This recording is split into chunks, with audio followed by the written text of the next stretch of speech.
राजमहल का वैभव। महाराज सत्यवर्मा अपने सैनिकों और सेनापतियों के साथ नगर की सीमा पर उत्सुकता से धनराज की प्रतीक्षा कर रहे थे। उधर नीलू नदी के किनारे से सीधे उड़कर राजा के पास पहुंचा। उसकी हालत थोड़ी अस्त व्यस्त थी। उसने हाँफते हुए राजा से कहा, महाराज, गजब हो गया। मेरे स्वामी धनराज अपनी विशाल सेना और धन दौलत के साथ आपकी ओर आ रहे थे, लेकिन रास्ते में एक भयानक डाकुओं के गिरोह ने उन पर हमला कर दिया। उनके सारे सैनिक मारे गए, सारा धन लूट लिया गया और डाकुओं ने उन्हें अधमराकर नदी के किनारे फेंक दिया है। उनके पास अब तन ढकने को वस्त्र तक नहीं बचे। राजा की उदारता ये सुनकर राजा सत्यवर्मा बहुत दुखी हुए। उन्होंने तुरंत अपने सैनिकों को आदेश दिया, सबसे कीमती रेशमी वस्त्र और आभूषण लेकर आओ।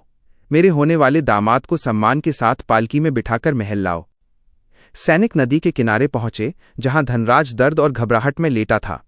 उन्होंने उसे शाही वस्त्र पहनाए और पालकी में बिठाकर गाजे बाजे के साथ महल ले आए। धनराज, जो कल तक कूड़े के ढेर से दाने चुनता था, आज रेशमी कपड़ों में चमक रहा था। विवाह और रहस्य।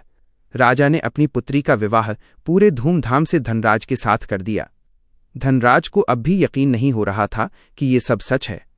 वो बार बार नीलू की ओर देखता, जो चुपचाप मुस्कुराता रहता। महल के वैभव के बीच भी धनराज का मन अपनी पुरानी झोपड़ी और उन संघर्षों में अटका था। वो जानता था कि ये सब झूठ की बुनियाद पर टिका है। एक दिन उसने अकेले में नीलू से पूछा, नीलू, तुमने राजा से इतना बड़ा झूठ क्यों बोला? जिस दिन सच सामने आएगा मेरा क्या होगा? नीलू ने शांति से उत्तर दिया, मालिक, सच और झूठ से बड़ा कर्म होता है। आपने उस समय अपना आखिरी सिक्का देकर मुझे बचाया जब आपके पास खाने को कुछ नहीं था। वो दान निस्वार्थ था और आज भाग्य आपको उसी का फल दे रहा है। आप बस अपनी प्रजा की सेवा कीजिए, यही आपका सबसे बड़ा सच होगा। कहानी की सीख। धनराज एक दयालु राजा बना और उसने अपने राज्य में कभी किसी को भूखा नहीं सोने दिया।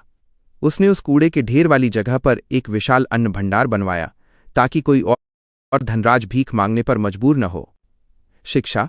ग्रेटर देन मनुष्य के अच्छे कर्म और निस्वार्थ भाव से की गई मदद कभी बेकार नहीं जाती। समय आने पर भाग्य स्वयं उसके लिए द्वार खोल देता है। क्या आप इस कहानी के अंत में कोई विशेष बदलाव चाहते हैं या इसके आगे की कोई और घटना जोड़ना चाहेंगे? दृश्य। नदी का किनारा। धनराज दर्द से कराह रहा है। तभी दूर से धूल का गुबार दिखता है। महाराज सत्यवर्मा का शाही काफिला, घोड़े और सैनिक वहां पहुंचते हैं। नीलू दौड़ते हुए राजा के पास जाता है, महाराज, अनर्थ हो गया। मेरे स्वामी धनराज अपनी विशाल सेना के साथ आ रहे थे। तभी रास्ते में भयानक डाकुओं ने हमला कर दिया। उनके सारे रक्षक मारे गए, उनका सारा धन और शाही वस्त्र लूट लिए गए। डाकुओं ने उन्हें मारकर नदी में फेंक दिया। उनके पास अब पहनने को वस्त्र तक नहीं बचे। महाराज सत्यवर्मा चिंता में, ये तो बहुत बुरा हुआ। सैनिकों, तुरंत हमारे सबसे कीमती रेशमी वस्त्र और आभूषण निकालो। धनराज जी को सम्मानपूर्वक तैयार करो और उन्हें पालकी में बिठाकर महल ले चलो। दृश्य। राजमहल का दृश्य। धनराज, जो कल तक फटे कपड़ों में था,